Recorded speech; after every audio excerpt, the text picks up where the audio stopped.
여러분 상상해보세요. 평생을 가족을 위해 살아온 한 여인이 있습니다.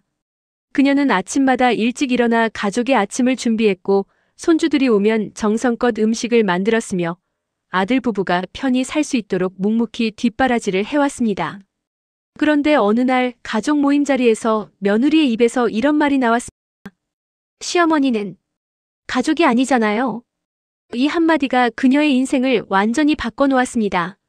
그리고 며칠 후 며느리 가족이 여행에서 돌아왔을 때 시어머니는 흔적도 없이 사라져 있었습니다. 대체 무슨 일이 있었던 걸까요? 오늘은 한 여성의 결심과 용기, 그리고 우리가 놓치고 있는 가족의 진짜 의미에 대한 이야기를 들려드리겠습니다. 이 이야기를 끝까지 들으시면 여러분의 가족을 바라보는 시선이 조금은 달라질 거예요. 영상이 도움이 되셨다면 구독과 좋아요 버튼 꾹 눌러주시고 알림 설정까지 해주시면 더 좋은 콘텐츠로 찾아뵙겠습니다. 그럼 지금부터 시작하겠습니다. 박정혜 씨 71살. 그녀는 평범한 한국의 어머니였습니다. 남편을 일찍 여의고 홀로 아들을 키우며 평생을 살아왔죠. 아들이 결혼하고 손주가 태어났을 때 그녀는 세상을 다 가진 것처럼 행복했습니다. 아들 부부가 맞벌이를 하게 되자 정희 씨는 자연스럽게 손주 돌보기를 맡았습니다. 아침 일찍 일어나 아이를 유치원에 데려다주고 저녁에는 데리러 가고 주말에는 아들 부부가 쉴 수 있도록 손주들과 놀아주었습니다. 힘들다는 생각은 들지 않았습니다. 가족이니까요. 며느리 은지 씨는 처음에는 시어머니에게 고마워했습니다. 어머니 덕분에 제가 일을 계속할 수 있어요 라고 말하며 가끔 선물도 사다 드렸죠. 하지만 시간이 지나면서 무언가가 달라지기 시작했습니다. 어머니, 아이한테 과자를 너무 많이 주시면 안 돼요.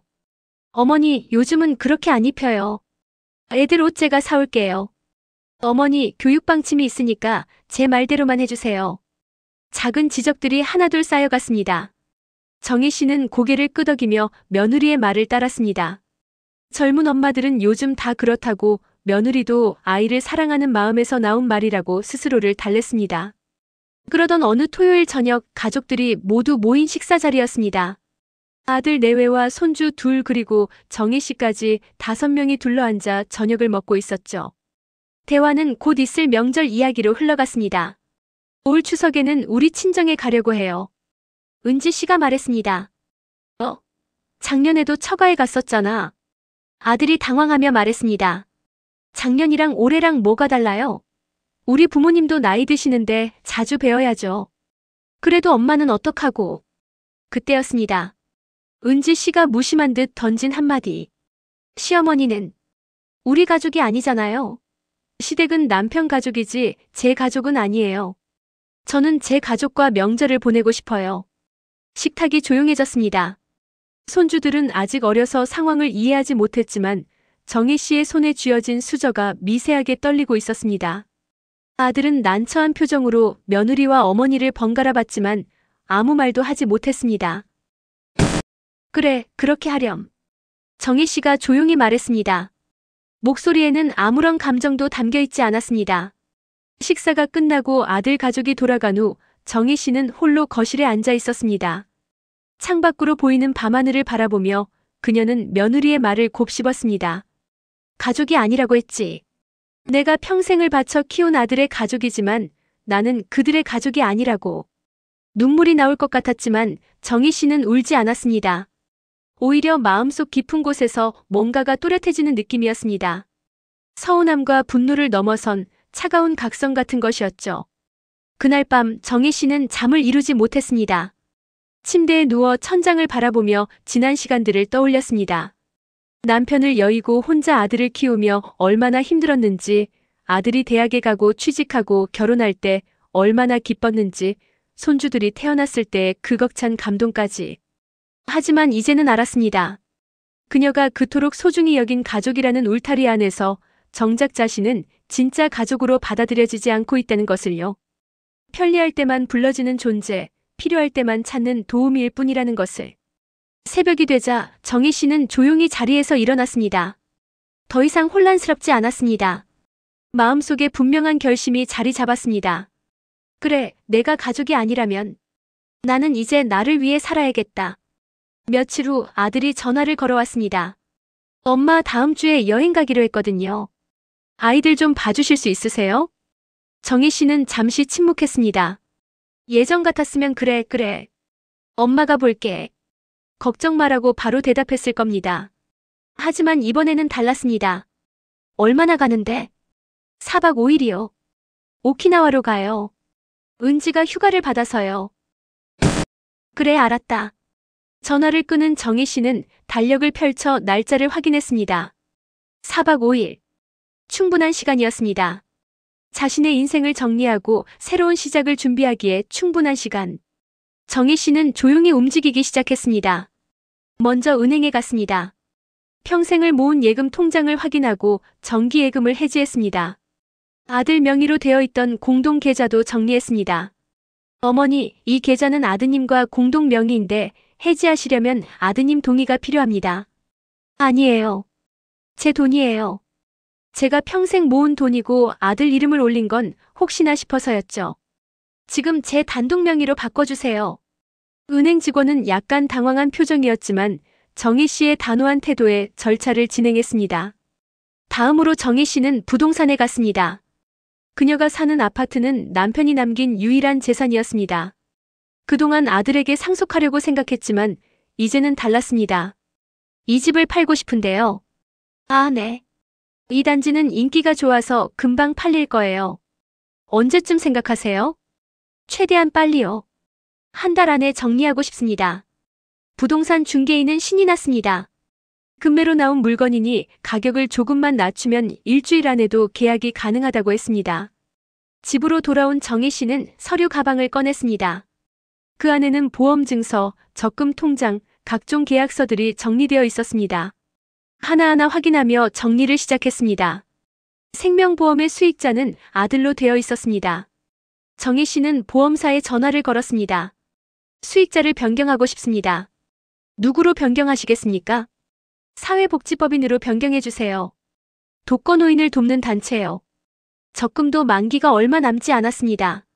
정희 씨는 그 돈으로 무엇을 할지 이미 계획을 세워놓았습니다. 그날 저녁 정희 씨는 오랜만에 친구 2명을 만났습니다. 같은 아파트 단지에 사는 비슷한 또래의 여성들이었죠. 아니, 정희야. 갑자기 무슨 일이야? 얼굴이 좀 달라 보이네. 응.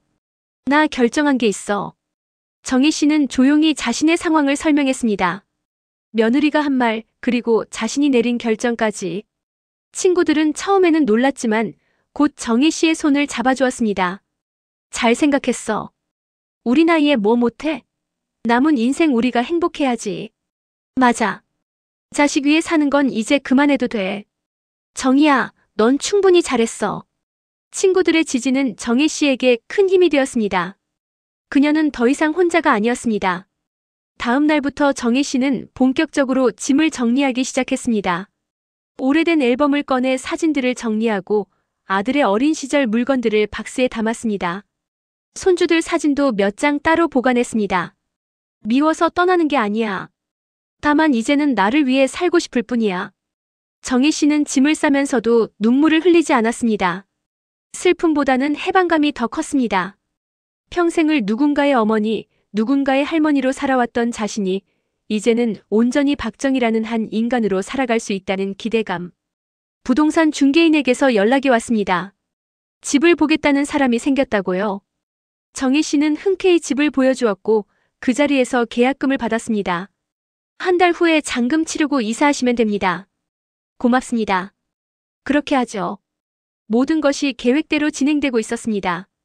정희 씨는 인터넷으로 지방의 작은 도시들을 검색하기 시작했습니다. 서울에서 멀리 떨어진 조용하고 공기 좋은 곳.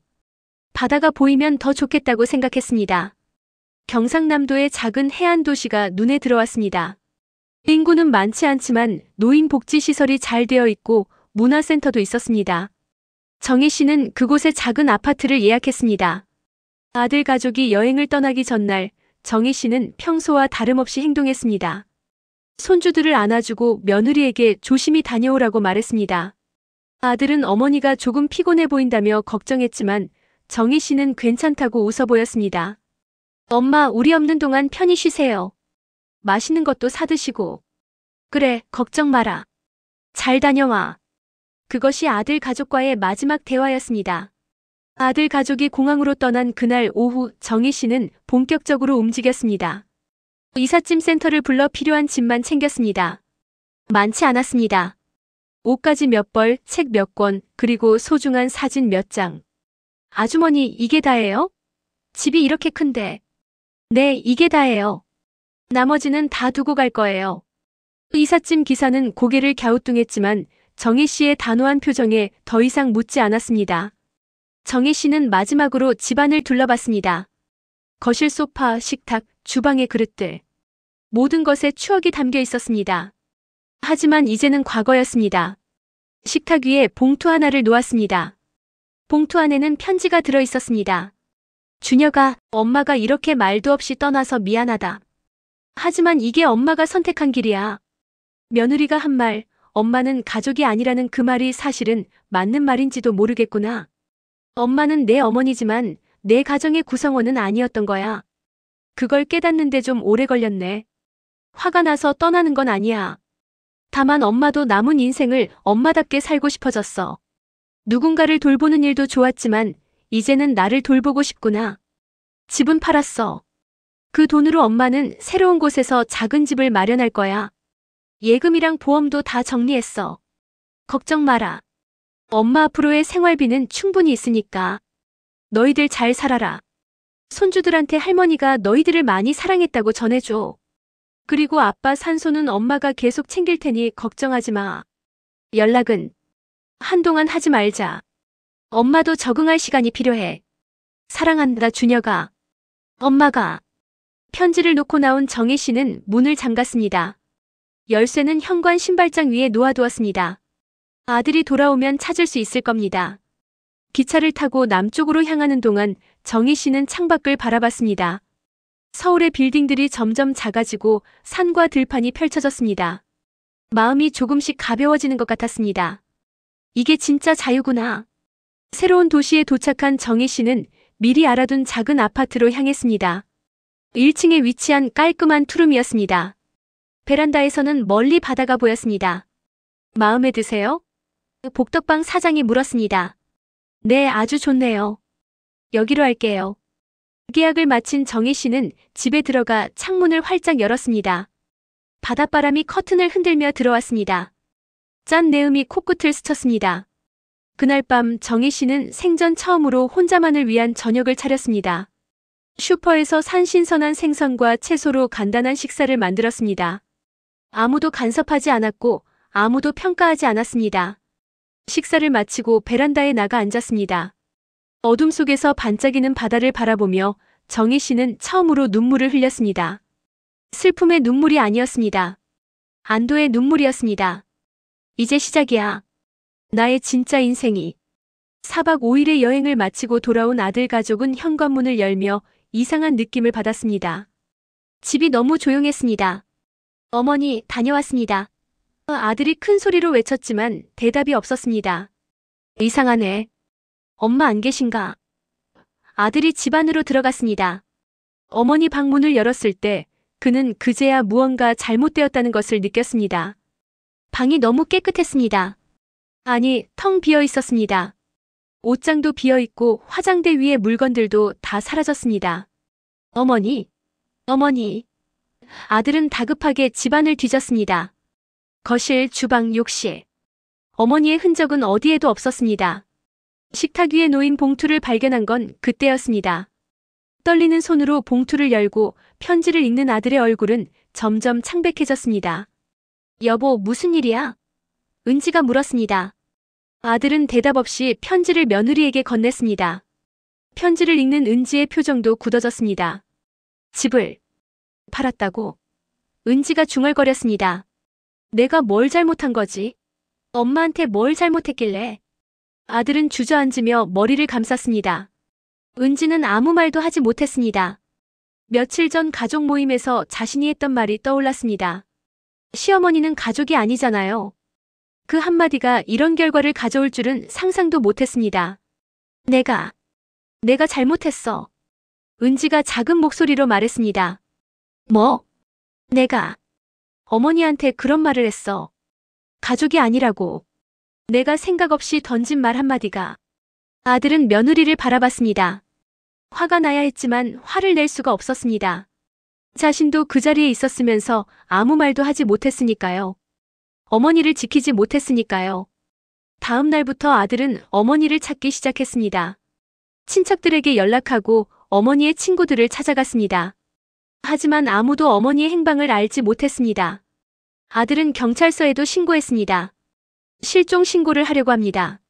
어르신이 편지를 남기고 가셨다면 이건 가출에 가까운데요. 성인이 스스로 의사를 가지고 떠난 경우는 실종으로 보기 어렵습니다. 그래도 제발 찾아주세요. 제 어머니예요. 경찰은 최선을 다하겠다고 했지만 사실상 어려울 거라는 뉘앙스였습니다. 어머니는 주도 면밀하게 모든 것을 정리하고 떠났습니다. 핸드폰도 해지했고 계좌도 정리했으며 집도 팔았습니다. 며칠이 지나도 어머니의 소식은 없었습니다. 아들은 날마다 어머니 방에 앉아 있었습니다. 텅 빈 방에서 어린 시절의 기억들이 떠올랐습니다. 아버지가 돌아가신 후 어머니가 얼마나 힘들게 자신을 키웠는지, 대학 등록금을 마련하려고 새벽부터 밤까지 일하던 어머니의 모습, 자신이 결혼할 때 기쁨의 눈물을 흘리던 어머니. 나는 뭘 한 거지?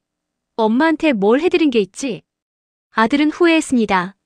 어머니가 손주를 봐주는 걸 당연하게 여겼던 것, 며느리와 어머니 사이에서 눈치만 보며 어정쩡하게 있었던 것, 어머니의 진짜 마음을 한 번도 물어보지 않았던 것. 은지도 마찬가지였습니다. 그녀는 날마다 자책했습니다. 시어머니가 자신을 위해 얼마나 많은 것을 해주었는지 이제야 깨달았습니다.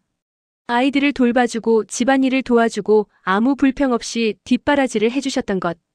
그런데 자신은 그 모든 것을 당연하게 여겼습니다. 아니, 오히려 간섭으로 여기고 불편해했습니다. 제가 정말 나쁜 사람이었어요.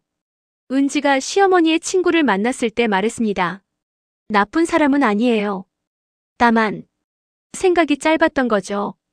친구는 조용히 말했습니다. 정희 씨는 화가 나서 떠난 게 아니에요. 그냥 지친 거예요. 평생을 남을 위해 살다가 이제는 자기 자신을 위해 살고 싶었던 거죠. 제가 사과할 기회라도 주셨으면 좋겠어요. 그건 정희 씨가 결정할 문제예요. 지금은 그분이 원하시는 대로 놔드리는 게 맞을 거예요. 아이들도 할머니를 찾았습니다. 할머니 어디 갔어요? 할머니 보고 싶어요. 아이들의 말에 아들 부부는 아무 대답도 할 수 없었습니다. 한 달이 지났습니다. 부동산 잔금 납부일이 되자 아들은 어머니가 판 집의 새 주인을 만났습니다. 그리고 정식으로 집을 비워야 했습니다. 짐을 싸며 아들은 생각했습니다. 이 집은 원래 엄마 거였어. 아빠가 엄마한테 남긴 집이었고 나는 그저 언젠가 물려받을 거라고 당연하게 생각했던 거야. 하지만 엄마가 팔 권리가 있었어. 당연한 거였어. 의사를 하는 날 아들은 마지막으로 어머니 방에 들어갔습니다. 텅 빈 방 한가운데 서서 그는 중얼거렸습니다. 엄마 미안해요. 제가 잘못했어요. 엄마가 행복하셨으면 좋겠어요. 그로부터 6개월이 지났습니다. 정희 씨는 바닷가 마을에서 완전히 새로운 삶을 살고 있었습니다. 매일 아침 일찍 일어나 해변을 산책했습니다. 파도 소리를 들으며 걷다 보면 마음이 평온해졌습니다. 지역 문화센터에 등록해서 수채화 교실을 다니기 시작했습니다. 어릴 적 꿈이었던 그림 그리기를 이제야 배우게 된 겁니다. 정희 씨, 색감이 참 좋으세요. 선생님이 칭찬했습니다. 고맙습니다. 이렇게 제가 그림을 그릴 줄은 몰랐어요. 수업이 끝나면 문화센터 친구들과 차를 마시며 수다를 떨었습니다. 모두 비슷한 나이대의 여성들이었고 각자의 이야기를 가지고 있었습니다. 나도 며느리 때문에 고생 많이 했어. 우리 세대가 다 그렇지 뭐. 그래도 이제는 우리가 행복할 차례야. 정희 씨는 이곳에서 진짜 친구들을 만났습니다. 서로의 아픔을 이해하고 서로를 격려하는 관계였습니다. 가끔 손주들 생각이 났습니다.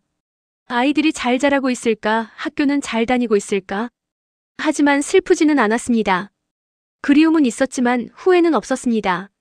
정희 씨는 자원봉사도 시작했습니다. 지역의 독거노인들을 위한 무료급식소에서 일주일에 2번 봉사를 했습니다. 자신보다 더 어려운 처지의 어르신들을 만나며 정희 씨는 감사함을 느꼈습니다. 정희 씨 덕분에 우리가 이렇게 맛있는 밥을 먹네요. 아니에요. 제가 더 감사하죠. 이렇게 누군가를 도울 수 있다는 게. 저녁에는 책을 읽었습니다. 평생 읽고 싶었지만 읽지 못했던 책들을. 때로는 영화를 보러 가기도 했습니다. 혼자서 아무 눈치 보지 않고. 어느 날 저녁 정희 씨는 베란다에 앉아 일기를 썼습니다. 오늘은 참 좋은 하루였다. 아침에 바다를 보며 걸었고 오후에는 그림을 그렸다. 저녁에는 친구들과 맛있는 저녁을 먹었다. 이런 날들이 계속되었으면 좋겠다. 아들 생각이 나지 않는 건 아니다. 하지만 나는 이제 괜찮다. 내가 선택한 길이고 후회하지 않는다.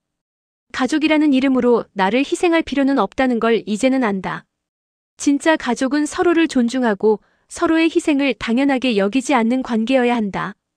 만약 언젠가 아들이 그걸 깨닫는다면 그때 다시 만날 수도 있을 것이다. 하지만 지금의 나는 그것조차 기대하지 않는다. 나는 이제 나를 위해 산다. 박정희로서 한 명의 독립적인 인간으로서 그것만으로 충분하다.